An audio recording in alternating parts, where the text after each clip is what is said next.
마신다. 내가 너희를 세상에서 뽑아 세웠으니 가서 열매를 맺어라. 너희 열매는 길이 남으리라. 할렐루야.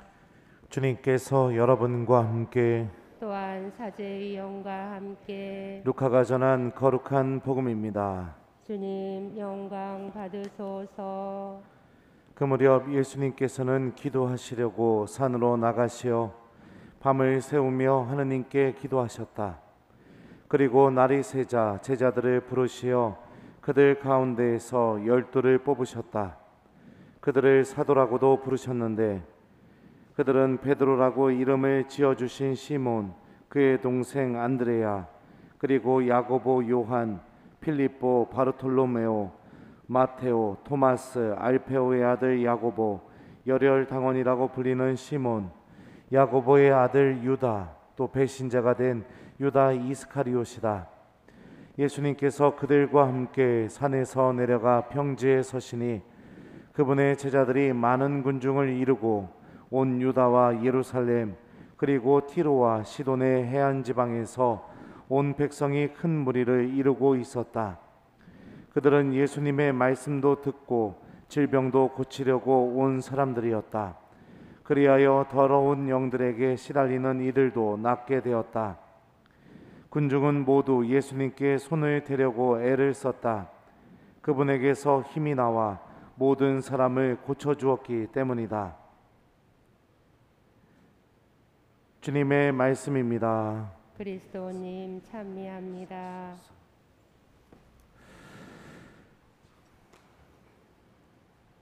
오소서 성령님. 그 무렵 예수님께서는 기도하시려고 산으로 나가시어 밤을 새우며 하느님께 기도하셨다. 안녕하세요. 예, 요즘 제가 교중미사를 여러분들하고 못 드리니까 입당할 때부터 막 미안한 마음이 가득해가지고 그냥 죄 지은 것처럼 그런 마음으로 이렇게 미사를 드리는 것 같아요. 이제 끝났습니다. 이제 교중미사 계속 할 거예요. 그러니까 아버지 신부님이 부탁하셔가지고 거절을 할 수가 없었습니다. 오늘 복음 말씀을 보면 예수님이 제자들을 뽑으시는 장면입니다. 근데 제자들을 뽑으시기 전에 예수님께서 무엇을 하고 뽑으셨냐면 밤을 새우며 하느님께 기도하셨다라고 루카복음서 저자가 이야기해요. 여러분들 루카복음에서 예수님께서 밤을 새우면서 무엇을 하신 것은 굉장히 중요한 일을 하셨다는 것을 의미합니다. 대표적인 예가 밤을 새우면서 또 언제 기도하셨을까요? 십자가에 못 박히시기 바로 직전에 겟세마니에서 밤을 새우시면서 피땀 흘리면서 기도하셨죠. 그러니까 굉장히 중요한 일, 그런 일을 하실 때 밤을 새우면서 기도하셨습니다. 밤새 기도하셔가지고 뽑아놓은 사람들 명단을 보십시오. 베드로 직업이 뭐죠? 어부입니다. 사도행전에 의하면 글도 모르는 어부였습니다. 어부는 여러분들 율법에 의하면은 비늘이 있는 물고기와 비늘이 없는 물고기를 이 정결한 동물과 부정한 동물로 이렇게 정해놨어요. 그러니까 직업상 죄를 지을 수밖에 없는 또 죄인이기도 했습니다. 그래서 베드로가 예수님 처음 만나게 됐을 때 지난주 복음이었었나요? 주님 저에게서 떠나주십시오. 저는 죄 많은 사람입니다. 이렇게 이야기했던 이유가 죄를 지을 수밖에 없는 그런 사람이죠. 다른 어부들도 마찬가지고요. 마테오의 직업은 뭐였죠? 세리였습니다. 돈으로 죄를 짓던 사람이었습니다. 세관장 마테오, 그죠? 또 보면은 열혈당원이라는 말은요, 그냥 모든 것을 바꾸기 위해서 힘으로 무력으로 그 세상을 바꾸려고 했던 그런 사람입니다. 그러니까 무식하고 죄만 짓고 돈 가지고 죄 저지르고 상처 주고 힘으로 다 해결하려고 했던 그런 사람들이 예수님의 제자들이었습니다. 그럼 바리사이들과 율법학자들이 예수님의 제자들을 바라보면서 무슨 생각을 했을까요? 12명 뽑아놓은 예수님이 뽑아놓은 12명 제자들을 보면서요. 오합지졸 중에 이런 오합지졸은 있을 수가 없겠구나. 저 사람이 완전히 그냥 정신이 나가지 않고서야 어떻게 저런 인간들을 자기 제자로 뽑을 수가 있었겠는가, 이런 생각 안 했을까요? 엄청나게 비웃었을 겁니다. 그런데 우리는 여기서 하나님의 방식을 볼 수가 있습니다. 하나님께서 다윗을 뽑으실 때 어떻게 하셨죠? 하나님은 겉모습을 보지 않고 무엇을 본다고 했죠? 사람의 마음을 보신다 라고 하면서 사무엘에게 다윗이라는 그 어린아이를 이스라엘의 왕으로 뽑으라고 이렇게 얘기하셨던 것도 기억나실 겁니다. 다윗도 여러분들 보면은 죄를 저질렀던 사람입니다. 그죠? 바세바를 범하기도 했었고 우리아를 죽이기도 했었고 그런 일들이 있죠. 하느님께서는요, 가장 중요하게 여기는 게 무엇이냐면 바로 당신의 힘이 온전히 드러날 수 있는 사람들을 뽑아서 당신의 일을 하신다는 겁니다. 이게 무엇을 의미하는 거냐면요, 제가 이 코린토 1서에 나오는 말씀을 좀 읽어드리겠습니다. 형제 여러분, 여러분이 부르심을 받았을 때를 생각해 보십시오. 속된 기준으로 보아 지혜로운 이가 많지 않았고 유력한 이도 많지 않았으며 가문이 좋은 사람도 많지 않았습니다. 하느님께서는 있는 것을 무력하게 만드시려고 이 세상에 비천한 것과 천대받는 것, 곧 없는 것을 선택하셨습니다. 그리하여 어떠한 인간도 하느님 앞에서 자랑하지 못하게 하셨습니다. 자랑은 언제 하죠? 나를 드러내고 싶을 때 자랑하는 겁니다. 하느님 앞에서 어떠한 인간도 자랑하지 못한다고 하면 누가 드러나게 되겠습니까? 하느님이 드러나게 되는 거죠. 가장 비천하고 가장 부족하고 가장 능력 없는 그 사람들을 통해서 당신의 놀라운 일을 하심으로 인해서 누가 드러나게 된다?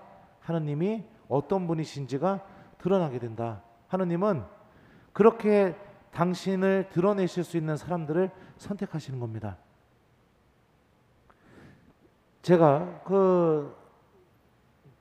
몇몇 친한 신부님들이 저한테 그런 얘기 많이 했었어요. 유학 갔다 와가지고 제 모습을 보면서 너를 보면 하느님이 살아계시다는 걸 느낀다. 왜 그러냐면 공부도 못했죠. 성격도 좋지도 못하죠. 화도 잘 냈었었죠. 남 용서도 잘 못했었었죠. 진실하지도 못했었죠.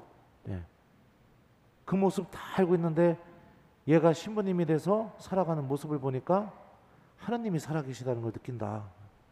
그렇게 느껴지는 것처럼 우리가 정말로 중요한 것은 무엇이냐면 주님께서 그렇게 부족한 사람들을 통해서 일하고 계실 때 잊지 말아야 될 사실 중에 하나가 뭐냐면은 내가 하느님의 말씀을 듣고 하느님께 의지하는 마음, 이것을 잃어버리는 사람이 돼서는 안 된다는 겁니다.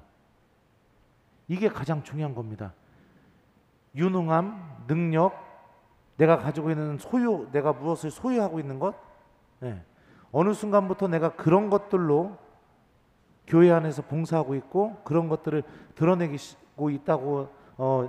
시작하고 있다면 그것은 하느님께서 그 사람 안에서 일하시는 것이 아니라는 거죠. 죄인이고 비천하고 부족하고 능력 없기 때문에 기도할 수밖에 없는 그런 사람들, 하느님께 의지할 수밖에 없는 그런 사람들, 그런 마음을 가지고 있는 것이 하느님께서 그 사람 안에서 당신이 하시고 싶은 모든 일을 하실 수 있게 내가 협조하는 것과 같다고 보는 것입니다. 특히 교회 봉사자들에게 여러분들 중요하게 요구되는 것은 무엇이냐면 저 사람이 어떤 능력을 갖고 있는가, 이것을 보는 것이 중요한 것이 아닙니다. 얼마만큼 하느님께 의지하고 하느님의 말씀을 듣고 있는 사람인가, 이게 이 봉사자로서의 가장 중요한 자세죠. 우리들도 제자들처럼 하느님께 부르심을 받은 사람들입니다. 그리고 하느님께서는 우리들의 모습을 통해서 당신의 모든 능력을 드러내시기를 바라고 계십니다. 어느 순간부터 내가 하느님을 따르면서 내 능력만, 내가 소유한 것만, 내가 가지고 있는 것만, 그런 것들만 드러내려고 하기 시작하면 하느님께서는 나를 통해서 당신의 일을 아무것도 하실 수가 없습니다. 기도하는 마음, 듣는 마음, 하나님께 의지하는 마음, 이게 예수님을 따라가고 하나님 안에 머무르는 데 가장 필요한 자세입니다. 오늘 일독서도 우리에게 또 한 가지 중요한 사실을 알려줍니다. 우리가 어떻게 신앙생활을 해야 하는지. 일독서에 보면은 바오로 사도가 코린토 신자들에게 이런 이야기를 해요. 어떻게 교우들끼리 서로 고소하고 세상의 법으로 서로 심판받으려고 하느냐, 이런 얘기를 하죠. 신앙인들을 지배하고 있는 법이 어떤 법일까요? 1번 세상의 법, 2번 하느님의 법. 몇 번? 2번이죠. 하느님의 법입니다. 나의 생각과 나의 마음, 그리고 내가 세상을 살아가는 데 있어서 갈등을 겪게 될 때도 하느님을 따르고 하느님께 믿음을 두는 사람들이 우선적으로 선택해야 될 것은 무엇이냐면 바로 하느님의 법을 우선적으로 선택해야 되는 겁니다. 하느님의 법이 뭐죠? 용서하는 거, 사랑하는 거, 오른뺨을 때리면 왼뺨을 내어놓는 거, 겉옷을 달라고 하면 어떻게 해야죠? 속옷까지 벗어주는 거. 이게 하느님의 법이에요. 교우들끼리 겪게 되는 어려움과 갈등이 있을 때 우리가 정말로 붙들고 그리고 나를 움직이게 만들어야 될 법이 이 하느님의 법이 되어야 된다. 우리가 이런 사람이 되지 못하면 하느님 나라를 차지하지 못한다. 이게 바오로 사도가 우리에게 이야기해주고 있는 또 중요한 메시지 중에 하나죠. 자, 그러니까 오늘 말씀이 우리에게 어떤 것을 이야기하고 싶어하는지 명확해지죠. 첫 번째, 하느님은 가장 부족한 사람들, 보잘것없는 사람들을 통해서 일하고 계시기 때문에 나의 유능함, 내가 소유한 것, 이런 것들로 하느님을 따르는 게 아니라 부족하고 못났고 비천하다면 어떻게 됩니까? 하느님께 의지하는 마음, 그분의 말씀을 듣는 마음, 기도하는 마음, 이런 마음으로 내가 하느님을 따라가는 사람이 되어야 된다는 거. 그리고 두 번째, 일독서에서는요, 나를 지배하는 법이 하느님의 법이 되어야 된다는 거. 이 두 가지를 우리가 알아들을 수가 있겠죠. 그러니까 신앙생활이라는 것은 바로 여러분들 듣는 마음, 기도하는 마음, 그 다음에 하느님께 의지하는 마음, 그리고 하느님의 법으로 모든 것을 해결하고 생각하고 판단하려는 마음, 이런 마음이 예수님께서 바라시는 신앙생활, 예수님을 따라가는 신앙생활이라는 겁니다.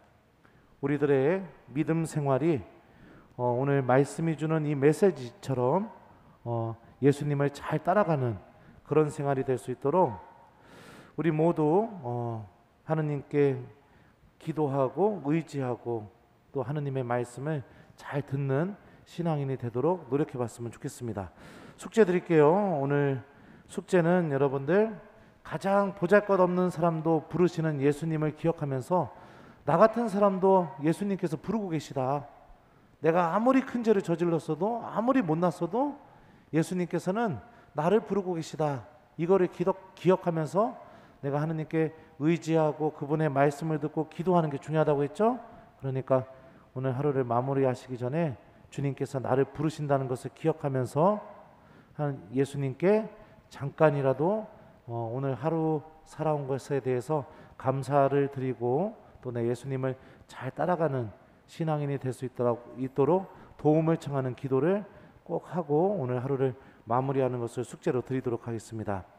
그 무렵 예수님께서는 기도하시려고 산으로 나가시어 밤을 새우며 하느님께 기도하셨다. 아멘.